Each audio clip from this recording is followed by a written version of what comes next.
नमस्कार साथियों। असाधारण अवकाश को अधिकार के रूप में उपयोग में लिया जाने लगा है, तो इसके संदर्भ में स्कूल शिक्षा विभाग ने एक और सर्कुलर जारी किया है असाधारण अवकाश के संदर्भ में, EOL के संदर्भ में, एक्स्ट्रा ऑर्डिनरी लीव के संदर्भ में, कि परिवीक्षा काल में बगैर सूचना असाधारण अवकाश लेने पर होगी कार्यवाही। तो यहाँ इसके संदर्भ में जो सर्कुलर जारी हुआ है, आज इस सर्कुलर के बारे में बात करेंगे। सर्कुलर में ये कहा गया है कि प्रदेश में शिक्षा की गुणवत्ता और उत्तरोत्तर वृद्धि के लिए समय समय पर शिक्षा विभाग द्वारा प्रयास किए जाते रहे हैं। शैक्षिक गुणवत्ता के लिए विद्यालयों और कार्यालयों में कार्मिकों की निरंतर उपस्थिति अनिवार्य है। विशेषकर विद्यालयों में शिक्षकों के स्वेच्छा से लंबे समय तक अनुपस्थित रहने से शैक्षिक गुणवत्ता पर प्रतिकूल प्रभाव पड़ता है और इसमें सुधार हेतु निदेशालय स्तर से भी कार्मिकों की निरंतर उपस्थिति के संदर्भ में समय समय पर दिशा निर्देश जारी किए जाते रहे हैं। तो यहाँ कुछ ज्ञापनों का हवाला दिया है। वित्त विभाग के ज्ञापन 2019, 2020, 28/1/2020 और 22/2/2021, इसके संदर्भ में प्रोबेशनर ट्रेनी द्वारा परिवीक्षा काल में असाधारण अवकाश की स्वीकृति के संदर्भ में स्पष्ट दिशा निर्देश जारी किए हुए हैं। फिर भी ये अवलोकन में आया है कि जिन कार्मिकों की अवकाश अवधि 30 दिवस से अधिक है, उनका प्रथम 30 दिवस का असाधारण अवकाश नियुक्ति प्राधिकारी द्वारा स्वीकृत कर शेष अवधि के असाधारण अवकाश स्वीकृति हेतु शासन को भिजवाए जा रहे हैं। कतिपय प्रकरणों में शासन द्वारा शेष अवधि को डाइज नॉन घोषित किए जाने की स्वीकृति प्रदान की जाती है, जिससे नियुक्ति प्राधिकारी द्वारा प्रथम 30 दिवस के असाधारण अवकाश स्वीकृत किए जाने और तत्पश्चात शासन स्तर से डाइज नॉन घोषित होने पर विरोधाभास की स्थितियां उत्पन्न हो सकती है।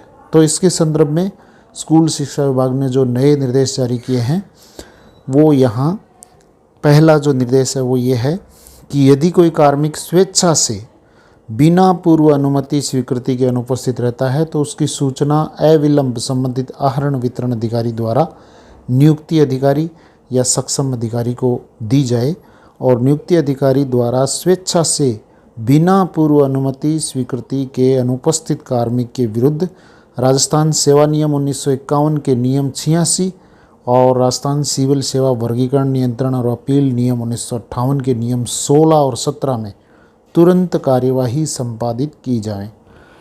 साथियों, यहाँ सीधा स्पष्ट है कि जो भी अवैतनिक अवकाश पर रहना चाहता है, उससे पहले अवकाश स्वीकृत करवाना होगा और स्वीकृति के उपरांत ही वो EOL पर रह सकेंगे। दूसरा जो यहाँ निर्देश है वो ये है कि प्रोबेशनर ट्रेनी द्वारा परिवीक्षा काल अवधि में लगातार 30 दिवस से अधिक के असाधारण अवकाश लिए जाने की स्थिति में प्रकरणों में पूर्ण अवधि प्रोबेशनर ट्रेनी द्वारा परिवीक्षा काल अवधि में लिए गए संपूर्ण असाधारण अवकाश अवधि को शासन से स्वीकृति हेतु प्रेषित किया जाए। अगर 30 दिन से अधिक का अवकाश लिया है तो 30 दिन तक नियुक्ति अधिकारी से अवकाश स्वीकृत नहीं करवाया जाकर पूरा ही ये जो अवकाश, जितने अवकाश लिए हैं 30 दिन से अधिक, पूरे ही शासन स्तर से स्वीकृत करवाए जाने हेतु प्रेषित किए जाए। और ये भी जानकारी में आया है कि परिवीक्षा काल अवधि में लिए गए अवकाश को यथा समय स्वीकृत नहीं कराया जाता, अपितु कई वर्षों तक लंबित रखा जाता है। अतः कार्मिक द्वारा लिए गए प्रत्येक असाधारण अवकाश को अवकाश उपभोग से लौटते ही सक्षम स्तर पर प्रस्तुत किया जाए। तो यहाँ ये भी स्पष्ट है कि वापस जब कार्यग्रहण कर लिया तो उस डेट में वो अवकाश स्वीकृत हो जाना चाहिए। परिवीक्षा काल अवधि में निरंतर लिए गए अवकाश को स्वीकृति हेतु प्रस्तुत किए जाने पर टुकड़े अवधि में प्रस्तुत किया जा रहा है, जो कि सरासर गलत है।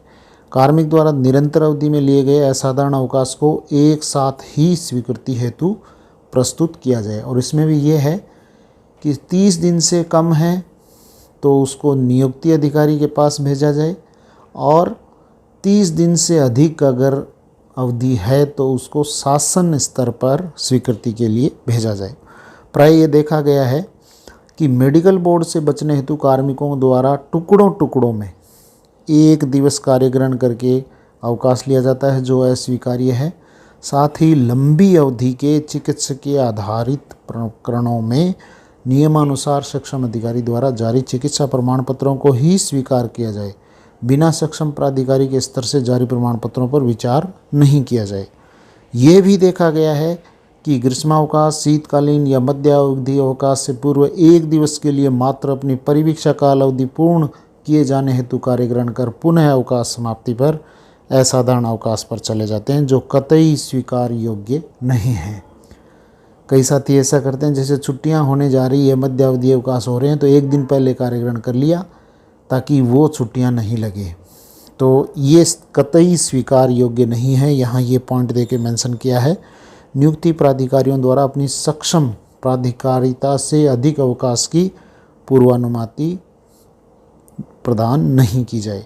और इसके अलावा जो समय समय पर वित्त विभाग द्वारा जारी ज्ञापन है 2019 के, 20 के और 21 के, उनमें दिए गए निर्देशों की अवहेलना करने पर प्रकरण को उच्चाधिकारियों को प्रेषित किया जाए और उनके विरुद्ध अनुशासनात्मक कार्यवाही अमल में लाई जाए।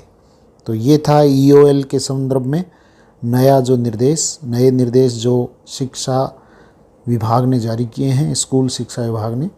आज के लिए बस इतना ही। थैंक यू एंड जय हिंद, जय भारत।